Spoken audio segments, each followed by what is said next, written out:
Dr. Cipto Mangunkusumo lahir di Ambawara, Jawa Tengah pada 4 Maret 1886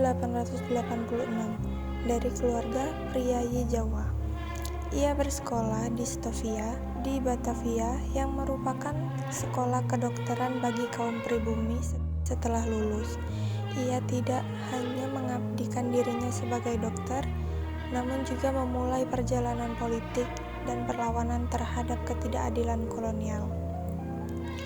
Tahun 1912, bersama Douwes Dekker dan Suwardi Suyaningrat atau Ki Hajar Dewantara, ia mendirikan Indeks Partij, organisasi politik modern pertama di Hindia Belanda yang secara terbuka menyerukan kemerdekaan Indonesia.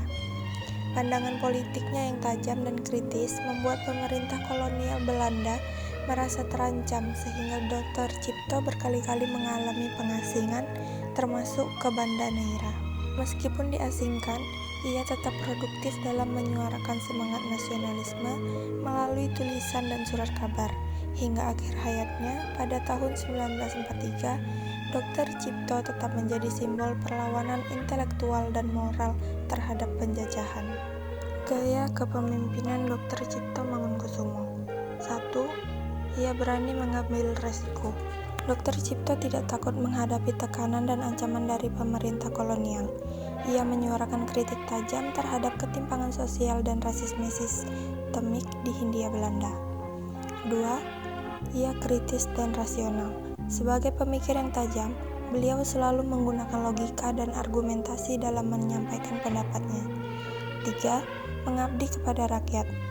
Sebagai seorang dokter, ia dikenal karena melayani masyarakat kecil tanpa pamrih. 4. Konsisten dan visioner. Meskipun mengalami pengasingan dan pengawasan ketat, ia tidak pernah berhenti memperjuangkan kemerdekaan. 5. Pemimpin moral dan intelektual. Ia mendidik, menginspirasi, dan menyatukan gerakan melalui ide dan nilainya. Kebaikan gaya kepemimpinan Dr. Cipto Mangunkusumo, di antaranya, ia berani melawan penindasan sosial politik, ia menginspirasi banyak pihak lewat kepemimpinan moral.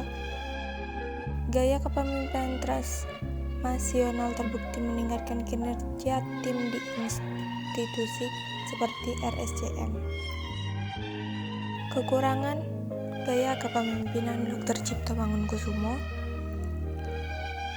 yaitu gaya konfrontatif membatasi jaringan diplomasi. Kurangnya strategi koalisi praktis mempersempit jangkauan dukungan politis. Fokus ideologi kurang terintegrasi dengan sistem administratif jangka panjang. Warisan dan relevansi saat ini. Salah satu bentuk penghargaan tertinggi terhadap beliau adalah penetapan namanya sebagai nama Rumah Sakit Pusat Nasional, yaitu RSUPN Dr. Cipto Mangunkusumo atau RSCM. Rumah sakit ini tidak hanya menjadi tempat layanan kesehatan, tapi juga pusat pendidikan kedokteran dan riset medis terbesar di Indonesia.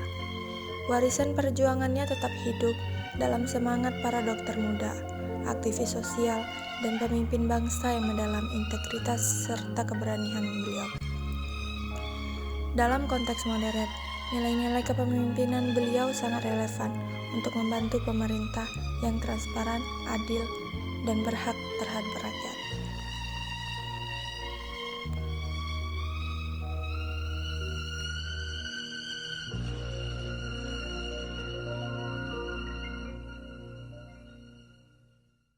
Audio Jungle.